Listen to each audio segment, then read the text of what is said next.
దేవభక్తి విషయంలో నీకు నీవే. అమ్మ చెప్పండి, ఎవరు బాగు చేయలేదు.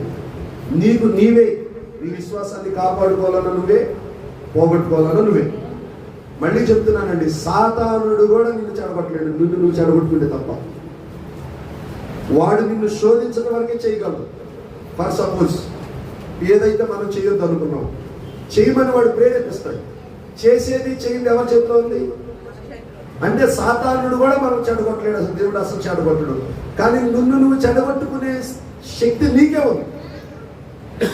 నిన్ను నువ్వు పాడు చేసుకునే స్థితి నీకే ఉంది. కాబట్టి విశ్వాస జీవితంలో, ఆత్మీయ జీవితంలో తన భార్య ఎవరిని సిద్ధపరచుకున్నంతటా తనను తాను.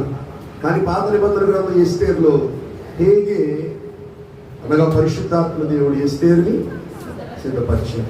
మనకి ఇంకొక ఉన్న ఆపర్చునిటీ ఏంటంటే పరిశుద్ధాత్మ దేవుడిని మనం ఆధారం చేసుకొని, వాక్యాన్ని ఆధారం చేసుకొని, ప్రార్థనలు ఆధారం చేసుకొని మనలను మనమే ప్రభు కొరకు అలంకరించుకుందాము కనుక దేవునికి స్తోత్రం. హల్లెలూయా. నీకు నీవే భక్తి సాధన చేసుకుందువు కాక. నువ్వు ఎలాంటి వారితో ఫ్రెండ్షిప్ అయినా నువ్వు చేసు, ఎలాంటి వారితోనైనా ఉండు, కానీ నీ లిమిట్స్లో నీవు ఉండాలి. మన యొక్క హద్దులో మనం ఉండాలి. ప్రతి పరిస్థితుల్లో మనకు ఒక పొలిమేర ఉండాలి.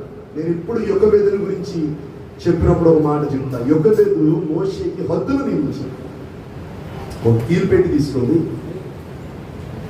పొడవు ఇంత, వెడల్పు ఇంత. ఇక్కడ చూడండి, 4 వైపులా మోషేకి ఏం పెట్టిందండి? యొక్కబేదు హద్దులు పెట్టి. అంటే నువ్వు ఈ టైంకి ఇంటికి వచ్చేయాలి, నువ్వు ఆదివారం మందిరానికి రావాలి, నువ్వు ఖచ్చితంగా స్కూల్కి వెళ్ళాలి, నువ్వు పెద్దలను గౌరవించాలి. ఇలాంటి టర్మ్స్ అండ్ కండిషన్స్ ఎప్పుడైతే మోషేకి యొక్కబేదు పెట్టిందో మోషే దీవెనకరంగా మారి. నేను మిమ్మల్ని అడుగుతున్నా, మీతో పాటు మీ పిల్లలేని ఫంక్షన్కి అయితే తీసుకెళ్తావుగా? ఏం చెప్పైనా తీసుకెళ్తావు. అదే మన ఫంక్షన్లు అయితే ఏసి రక్తం ఇచ్చి మరి సన్నిధికి ఏంటంటే